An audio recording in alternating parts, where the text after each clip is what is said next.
I didn't think I would ever see him again. Honestly, after that night in New Orleans 5 years ago, I had made a solemn pact with myself. Never, ever let him cross my path. But life, as usual, had a wicked sense of humor, and apparently, it loved throwing curveballs when I was least prepared. The train rattled beneath me, each jolt reminding me of the miles I had traveled to escape. What exactly? My own mistakes, my own stubborn heart? Probably all of it. I settled into the window seat, my backpack pressed against my knees, staring at the blur of neon signs and darkened towns streaking past like the fast-forwarded reel of a life I was trying to outrun. That's when I saw him. At first, it was just a shape in the corridor. A familiar curve of a jaw, the way he carried himself like the world was always slightly tilted in his favor. Then the light from the overhead lamp caught his eyes, and I swear, for a second, the train seemed to stop. My stomach did that stupid flip, the kind that teenagers get when they see their crush across a crowded cafeteria. But I wasn't 16 anymore, and this wasn't high school. This was me, staring at Julian, the one who had stolen my heart with a laugh that could make even the grumpiest stranger grin. He was carrying a camera, his strap hanging loosely across his shoulder. His hair was longer now, a bit tousled, framing that same sharp profile I remembered all too well. And when our eyes met, there was no mistaking it. Shock, disbelief, nostalgia, and something darker, something that made my chest tighten. Max! His voice was quieter than I remembered, yet it carried the same weight. That single-syllable me name was enough to tear down every wall I had built around myself. I nodded, trying to act casual, which was laughable because my hands were sweating and my heart was hammering like a drumline in a parade. I didn't expect to see you on this train, he said, leaning slightly against the doorframe of the corridor, his gaze flicking to the seats and then back to me. Yeah. Well, trains are unpredictable, I said, forcing a dry laugh that came out more like a cough. He smirked, just slightly, that subtle curve that had always made me weak. Seems like some things are more predictable than we think. That was it. That single line, dripping with insinuation, ignited something reckless in me. I hated that he still had that effect on me, hated that my body remembered his touch. My mind remembered the nights we had laughed until sunrise, and my heart remembered the way it had ached when he left. Julian's smirk widened. Come on, he said suddenly, gesturing with the camera. I want to show you something. Show me. What? I asked cautiously, standing and trying to steady the tremor in my voice. He didn't answer, just nodded toward a narrow side compartment at the far end of the carriagea space that was clearly too small for comfort. A place meant for secrets, for moments you didn't want the rest of the world to see. And without waiting for me to protest, he slipped inside, and somehow, I found myself following. The door clicked shut behind us, muffling the rattling of the train outside. The compartment was tiny, barely wide enough for two people to stand without brushing against each other. And when we turned to face each other, I could see at Julian's eyes, dark and intent, scanning my face like he had memorized every detail 5 years ago and was still trying to decode me. Why here? I asked, my voice low, almost a whisper. Because some things can't be shared in a crowd, he said, leaning against the wall. His camera rested against his chest, forgotten for the moment. I needed to see you alone. The words hit me harder than any slap could have. He wanted me, he needed me, and the memories came flooding back, the stolen kisses in the back alleys of art galleries, the gentle teasing at sunrise, the warmth of his hand in mine when the world was too cold to touch. I swallowed hard, trying to mask the sudden lump in my throat. Julian, we can't. He stepped closer, closing the gap between us until I could feel the heat radiating off him. We can, he interrupted gently, but with an urgency that made my knees weak. We can. Because it's us. It was always us, Max. Even when it hurt. Especially when it hurt. My heart was in revolt, my rational brain screaming for me to step back, to remember the pain, the heartbreak, the nights I had spent crying into empty pillows. But my body betrayed me, leaning in, drawn to him like a moth to flame. And when his hand brushed against mine lightly, teasingly, like he was testing if I still belonged there, I realized that all my defenses were meaningless. We stood there, inches apart, in that tiny compartment as the train carried us across state lines, the world outside a blur. There was a raw intimacy in that closeness, the kind that wasn't romantic in the cliched way movies showed, but real, tangible, and slightly dangerous. Our shared breaths, the subtle brush of fingers, the way his eyes held mine like they were trying to pull something hidden out of might was electric. Do you remember the first time we? Julian's voice trailed off, but I didn't need him to finish.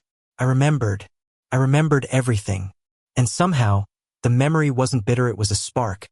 A reminder that what we had wasn't just fleeting. It had been alive, vibrant, undeniable. I do, I whispered, the word catching in my throat. I remember. He smiled, that lopsided, infuriating smile that could charm the sun out of the sky. And then, almost impossibly, he leaned forward and pressed his forehead against mine. Just for a second. A gesture intimate enough to burn into my memory. Max, I never stopped thinking about you, he admitted, his voice low, reverent, almost afraid of the answer. I didn't either, I said, the confession tumbling out before I could stop it. And there it was, the first crack in the walls we had built around ourselves, the first step toward something dangerous, thrilling, and maybe beautiful.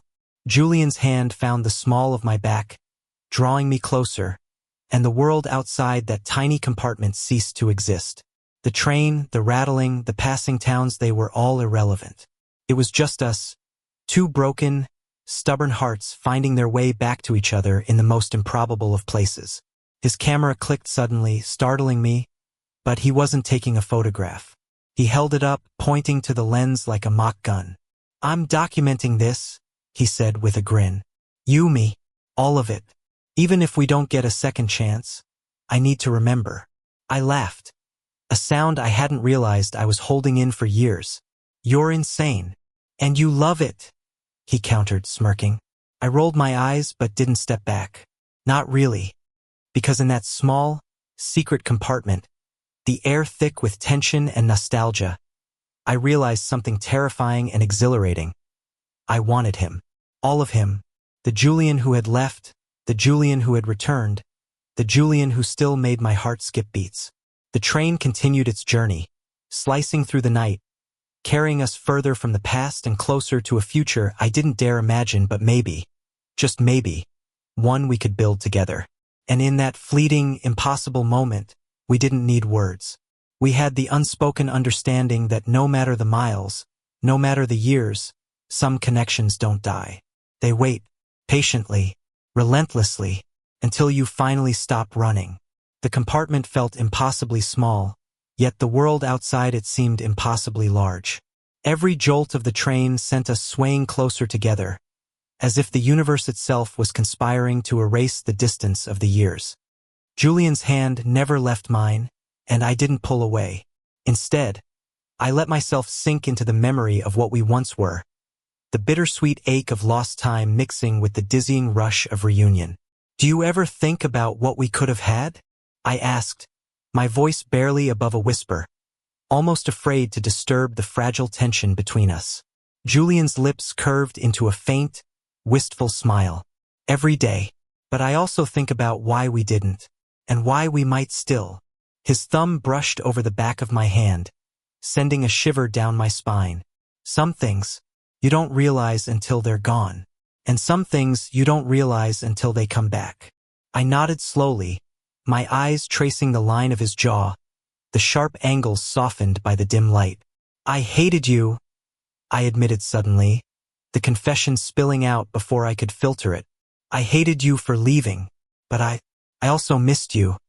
Every single day. He tilted his head, that same mischievous glint in his eyes that had once made my heart flutter uncontrollably. I missed you too, Max. More than I can even explain. And I guess I wanted to see if you'd still feel something. Something in my chest twisted at his words. He hadn't come back just to apologize. He hadn't come back to ask for forgiveness. He had come back because he knew that, somewhere beneath the anger, beneath the walls, our connection had never truly died. And somehow, against all odds, I felt the same pull. The train rattled on, carrying us through darkened towns and empty stretches of highway, the rhythmic clatter of the tracks syncing with the thumping of my heart. Julian leaned slightly closer, his breath warm against my ear. "Do you remember that night in Chicago? The one with the rooftop?" I swallowed hard. How could I forget? The night had been alive with reckless laughter, the city lights shimmering beneath us as we clung to the edge of something dangerously beautiful. "I remember," I said, my voice tight with memory. You kissed me like you were afraid someone would take me away." He chuckled softly, a low, almost sad sound. "I was, and I still am, in a way, afraid that if I let go, I'll lose you again." I wanted to tell him that the same fear had haunted me, that every time I tried to move on, a shadow of him lingered. But the words caught in my throat. Instead, I let my hand squeeze his, letting the silence speak for us. Minutes passed, though it felt like hours, and the compartment grew warmer, the air thick with unspoken confessions and tentative hope. Julian's eyes never left mine, and I could see the same conflict reflected there, the longing, the regret, and the cautious desire to reach out and close the distance that had grown between us over the years. "Max," he said finally, his voice softer now, almost vulnerable. "Can I show you something?" I nodded, heart hammering in my chest. He lifted his camera and turned it around, revealing a series of photographs. Not just any photographs, these were moments he had captured over the years. Fleeting street scenes, sunsets over distant highways, strangers laughing in cafes, all with a meticulous attention to detail that only he could manage. But then, buried among them, were images that made my breath catch. A photograph of me, taken years ago, unaware, lost in thought on a park bench. Another of my hands gripping a coffee cup. Another, impossibly intimate, of me laughing at something trivial. I've been watching, in a way," Julian admitted, his gaze not leaving mine. "Not to creep, not to interfere, but to remember, and maybe, to wait for the right moment." My throat tightened. The realization hit me harder than any argument, any fight, any heartbreak we had endured. He had been waiting, all this time, and now, here he was, standing in a narrow train compartment, daring to reach for something we had both left behind. "I don't know what to say," I whispered, my voice trembling. This is insane. We're insane." He smiled, the corners of his eyes crinkling, that same lopsided grin that had haunted my dreams. "Insane together," he corrected, leaning closer until the warmth of his chest brushed against mine. "Like we were always meant to be, Max, even if we didn't know it at the time." And in that moment, the world outside ceased to exist. The rattling of the tracks, the blurred lights, the other passengers somewhere just beyond the door, all irrelevant. There was only us, suspended in the fragile tension between past and present, pain and possibility, fear and desire. Julian reached out, brushing a stray lock of hair from my forehead. His fingers lingered, tracing the line of my cheek, the curve of my jaw, as if memorizing every detail. "Do you want this?" he asked, his voice barely audible, heavy with hope. I wanted this. I wanted him, more than I had wanted anything in years. And yet, fear whispered in the back of my mind, fear of heartbreak, fear of mistakes, fear of the world that had never quite accepted us. But then I looked into his eyes, and I realized something. None of that mattered. Not anymore. "I do," I breathed, the word trembling but true. "I want this. I want you." Julian's smile widened, and without another word, he pulled me close. Our lips met in a kiss that was gentle at first, testing, cautious, but quickly deepened, fueled by years of longing and regret and unspoken emotion. It was a kiss that spoke of missed opportunities, of nights spent apart, of hearts still aching for each other. And when we finally broke apart, gasping for breath, the world outside the compartment had never seemed more distant. "Max," Julian murmured, his forehead resting against mine.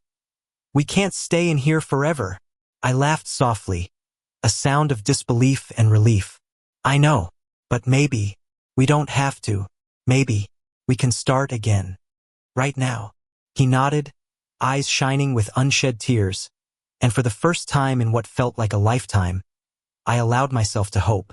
The train carried us onward, each mile a promise, each jolt a reminder that we were moving forward together, not apart.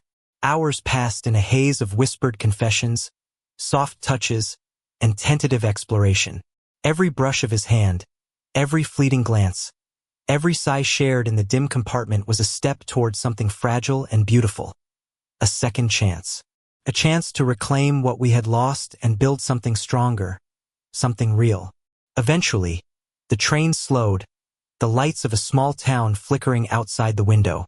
We stood together, hands entwined, hearts pounding, knowing that the journey wasn't over, not by a long shot. But for the first time in years, I felt a sense of possibility, a fragile, exhilarating belief that we could navigate the world together. "Let's get out there," Julian whispered, his voice steady now, confident. "Together." I nodded, squeezing his hand. "Together." And as the train doors opened, spilling us into the cool night air, I realized that this unexpected, improbable reunion was only the beginning of a story we would write together, mile by mile, moment by moment, hand in hand. The city lights stretched before us like a promise, each one a tiny spark of hope.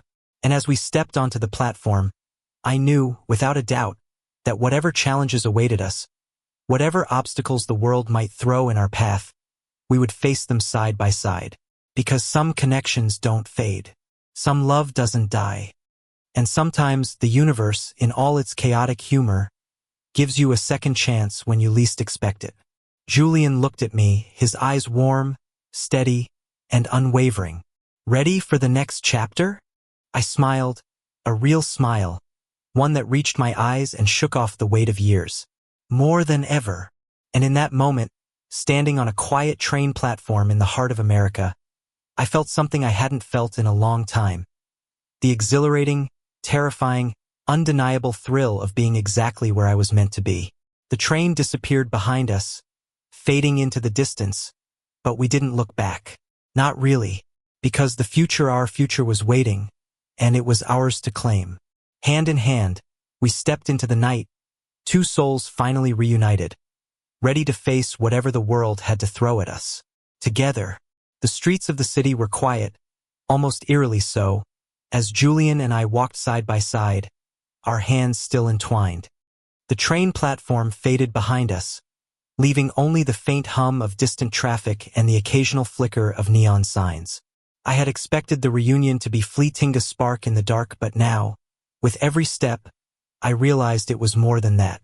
It was the beginning of a reckoning, a second chance, a life neither of us had dared to imagine. Julian led me down a narrow alleyway, the glow from a street lamp catching the glint in his eyes. He paused, turning to me with that familiar lopsided grin, the one that had haunted my dreams and stirred my heart for years. "You know," he said softly, "there's something I've been meaning to show you, something I think you'll like." I raised an eyebrow, curiosity mingling with caution. "Oh? And what might that be?" "Patience," he teased, his voice playful but tinged with something deeper, more intimate. "You'll see soon enough." We emerged onto a quiet street lined with cafes and small art galleries.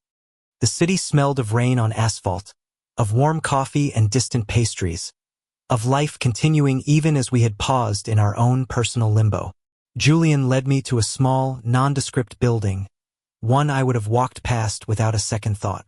But tonight, everything seemed imbued with significance. Inside, the gallery was dimly lit, the walls adorned with photographs that seemed almost alive. And there, in the center, was a display I couldn't ignore. It was mural, images of me captured in moments I hadn't known were being watched, being remembered. Julian's voice broke the silence. "I wanted you to see, to understand why I never let go, even when I should have. Every photo, every frame, it was you. Always you." I felt my chest tighten. There was anger there, yes, at the audacity of it, at the intimacy, at the raw honesty of his obsession. But beneath that, there was awe. And beneath that, there was a longing I couldn't deny. Julian, this is incredible and kind of terrifying. He stepped closer, brushing his fingers against mine. It's just the truth, Max. Nothing more, nothing less. I couldn't live without some piece of you, even if it was just in memory. But now I want it to be real. I want us to be real. The vulnerability in his eyes struck me harder than any kiss, any touch. I realized in that moment that the years of pain, the heartbreak, the running it had all led to this. A moment where honesty, desire, and love collided in the most impossibly beautiful way. We spent hours there, walking through the gallery, revisiting memories frozen in time, laughing, teasing, touching lightly as if testing the waters of intimacy we had both feared for years. Each photograph, each memory, was a thread weaving us closer together, drawing us into a tapestry of shared history and renewed possibility. Eventually, Julian guided me to a quiet corner of the gallery, a small room with floor-to-ceiling windows overlooking the city streets below. The night was alive with distant lights, the murmur of life continuing without pause. And there, standing with the city at our feet, I finally felt the weight of the past lift. "I want this," he whispered, pressing his forehead against mine. "I want us. No more running. No more hiding. Just you and me, Max." I closed my eyes, letting the words sink in. The fear, the heartbreak, the years of distance, they all seemed to melt away in the warmth of his gaze. "I want that too," I breathed, the confession trembling but true. "More than anything." And so we kissed, a kiss that was neither cautious nor fleeting, but deep, consuming, a promise of what was to come. The city lights reflected in his eyes, shimmering like stars, and for the first time in years, I felt truly seen, truly loved, truly home. Days passed, and our reunion evolved into something tender and profound. We explored the city together, wandering through parks, cafes, and galleries, discovering corners of life we had missed while living apart. Julian photographed everything, of course, but now I was part of his art, no longer a subject observed from afar, but a partner, a collaborator in the story we were creating together. One rainy afternoon, we found ourselves in a quiet bookshop, the smell of old paper and coffee mingling in the air. Julian pulled a worn leather journal from his bag, sliding it into my hands. "I've been keeping this for years. Notes, thoughts, memories. Everything I wanted to tell you but never could." I opened it, the pages filled with sketches, photographs, and scribbled words. Each entry was a window into his heart, a testament to the depth of his love, his longing, his regret. And with each page, I felt the walls I had built around myself crumble further. "Julian," I whispered, my voice catching. "I don't know what to say." He smiled softly. "You don't have to say anything. Just be here, with me." And I did. I was fully, completely, without reservation. We faced challenges, of course. Friends and family who questioned our relationship, whispers in the city about two men defying expectations, the subtle pressures of a world that still struggled with acceptance. But we faced them together, hand in hand, hearts aligned, refusing to let anything shake the bond we had rebuilt. One night, sitting on a rooftop overlooking the city, Julian turned to me, his eyes reflecting the lights below. "Do you ever think about that night in Chicago?" I laughed softly, the memory warm and vivid. "Every day." "Why?" "Because I want to make new memories," he said, taking my hand. "Better ones. Ones where we're not afraid, ones where we can just be ourselves. Together." I squeezed his hand, feeling the pulse of his love, the steady heartbeat that matched my own. "I'd like that," I said. "More than anything." Months passed, and our lives intertwined in ways that felt both natural and miraculous. Julian's photography continued to flourish, but now it was shared, collaborative, infused with the love and intimacy we had rediscovered. We traveled together, capturing moments of beauty and spontaneity, each frame a testament to our journey, to our resilience, to the power of second chances. And through it all, the city, the streets, the trains, the cafes, they became witnesses to our love story, silent observers of a connection that had survived distance, heartbreak, and time itself. On a crisp autumn evening, as the leaves painted the streets in shades of gold and amber, Julian and I found ourselves back on a train, the very same route we had taken months ago. Only this time, there was no fear, no hesitation, no secrets. Just two hearts traveling together, free to love, free to dream, free to be. He leaned against me, his head resting on my shoulder, and I felt the warmth, the safety, the undeniable truth of us. "Do you ever think about the first moment we met again?" he murmured. I smiled, resting my head against his. "I do. And I can't believe it took us so long to find our way back." He chuckled softly. "Better late than never." As the train carried us across state lines, I realized that love, in its purest form, was not about perfection or timing. It was about presence, about choosing each other over and over again, even when the world made it difficult, even when the past threatened to hold us back. And in that moment, with Julian's hand in mine, I knew that we had finally found what we were looking for, not just each other, but a home, a sanctuary, a life filled with laughter, intimacy, and unwavering devotion. The journey was far from over, of course. Life would continue to challenge us, to test us, to push us to grow and adapt. But we were no longer afraid. We had each other. And that, I realized, was enough. Julian looked out the window, his eyes reflecting the passing landscape. "You know," he said softly, "I've always believed that some things are meant to find their way back, no matter the distance, no matter the time. Love, real love, has a way of surviving everything." I leaned against him, feeling the steady rhythm of his heartbeat, the warmth of his presence. "I believe that too," I said, "because I know it now. With you, I know it." The train continued its journey through the night, carrying us forward into an unknown but promising future. And for the first time in years, I felt truly alive, truly loved, truly seen. We had faced the past, confronted our fears, and emerged stronger, closer, and more in love than ever before. And as the first light of dawn broke over the horizon, spilling gold and pink across the sky, I knew one thing with absolute certainty. Whatever came next, we would face it together, hand in hand, heart to heart, unstoppable and unbreakable. Because some loves are not just meant to be, they are meant to endure, to grow, to conquer every obstacle, and to illuminate the darkest nights. And ours had done just that. The months that followed were not without their challenges. News of our reunion had spread quietly among friends, some supportive, some hesitant, others openly judgmental. It was strange to feel the weight of their perceptions, yet Julian and I clung to each other, determined to define our own narrative rather than conform to anyone else's expectations. Each whispered conversation, each lingering glance from strangers, only strengthened our resolve.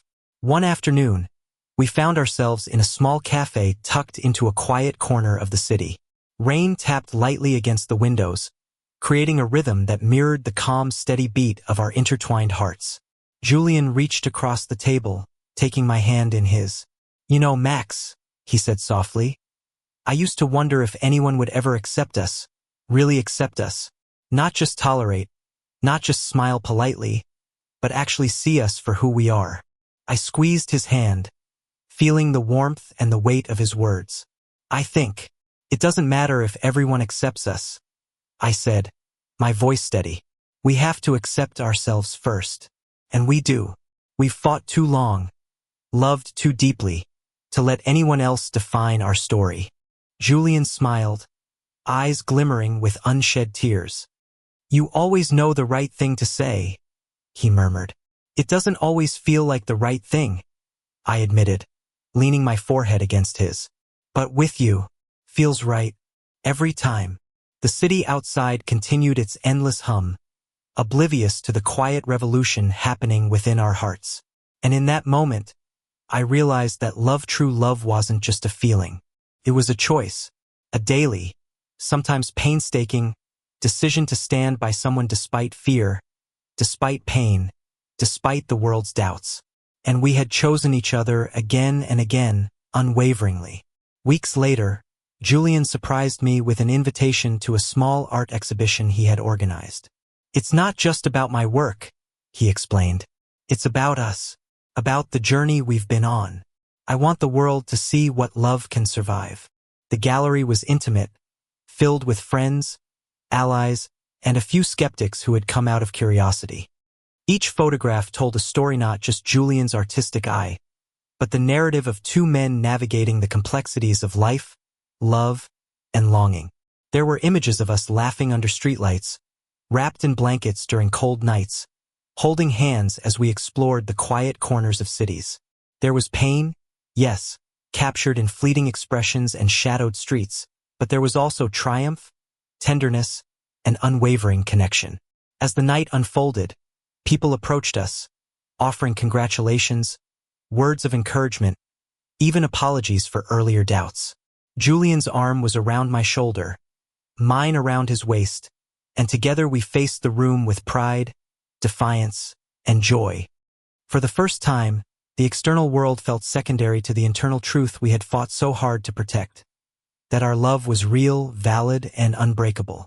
Later, alone in the gallery, Julian turned to me, a familiar mischievous glint returning to his eyes. "Remember that night on the train? When we finally admitted what we felt?" I laughed softly, leaning against him. "How could I forget? You were impossible to resist even then." "And now?" he asked, raising an eyebrow. "Now?" I smiled, brushing my fingers against his cheek. "Now, I think we've only just begun." Days turned into weeks, weeks into months, and our life together began to take shape in ways both ordinary and extraordinary. We rented a small apartment near the river, its windows overlooking the city skyline. It wasn't a palace, but it was our sanctuary from the outside world where we could exist without pretense, without fear, simply as Max and Julian. Our mornings were quiet rituals of coffee, laughter, and whispered plans for the day. Afternoons were filled with photography sessions, walks through parks, and spontaneous adventures. Evenings brought intimate dinners, long conversations, and the kind of closeness that only comes from years of shared longing and rediscovered trust. Yet it wasn't always easy. The remnants of societal expectations and lingering doubts occasionally crept into our lives. We faced questions, judgment, and the occasional cold shoulder.